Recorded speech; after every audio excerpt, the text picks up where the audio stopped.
Varicose veins వ్యాధికి కేవలం 30 నిమిషాల్లో చికిత్స. కాల్ చేయండి 9989527715. ఎన్నో ఆశలు ఆకాంక్షల మధ్య తెలంగాణ రాష్ట్రం ఏర్పడితే ఆ కలలన్నీ గత ప్రభుత్వం హయాంలో కల్లలుగా మిగిలిపోయాయన్నారు డిప్యూటీ సీఎం భట్టి విక్రమార్క. ఆర్థిక పరిస్థితిపై శ్వేతపత్రం విడుదల సందర్భంగా మాట్లాడిన ఆయన రోజువారీ ఖర్చులకు కూడా ఓడీ తీసుకురావాల్సిన పరిస్థితి ఏర్పడిందని విమర్శించారు.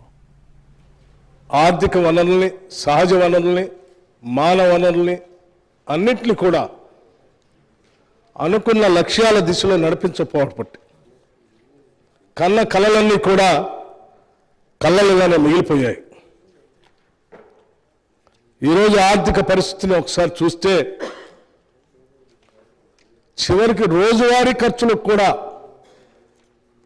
వేస్ అండ్ మీన్స్ ద్వారానో ఓడి ద్వారానో డబ్బులు తెచ్చుకొని పాలన చేసుకోవాల్సినటువంటి దుస్థితిలో ఈరోజు ఈ రాష్ట్ర పరిస్థితి ఉంది.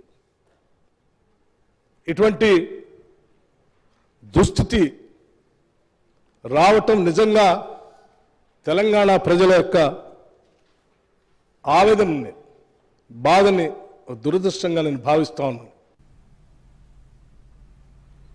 ప్రజలు తమపై నమ్మకం ఉంచి సహేతుకమైన తీర్పునిచ్చారని చెప్పారు డిప్యూటీ సీఎం భట్టి విక్రమార్క.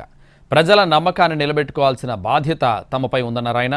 రాష్ట్ర ఆర్థిక పరిస్థితిని సంపూర్ణంగా అవగాహన చేసుకుని శ్వేతపత్రం ఇస్తున్నామన్న భట్టి ప్రతిపక్ష సభ్యుల సహేతుకమైన సలహా ఇవ్వాలని కోరారు. భట్టి మార్పును కోరుకుంటూ ఒక అద్భుతమైనటువంటి ప్రజలు ఇచ్చినటువంటి తీర్పుకి సహేతుకమైనటువంటి పాలన అందించాలన్నటువంటి ఆలోచనతోనే ఈరోజు ఈ శ్వేతపత్రాన్ని రాష్ట్ర ఆర్థిక పరిస్థితులపైన ఉన్నటువంటి మొత్తం విషయాల్ని కూలంకషంగా శ్వేతపత్రం రూపేణ ఈ సభలో ప్రవేశపెడుతూ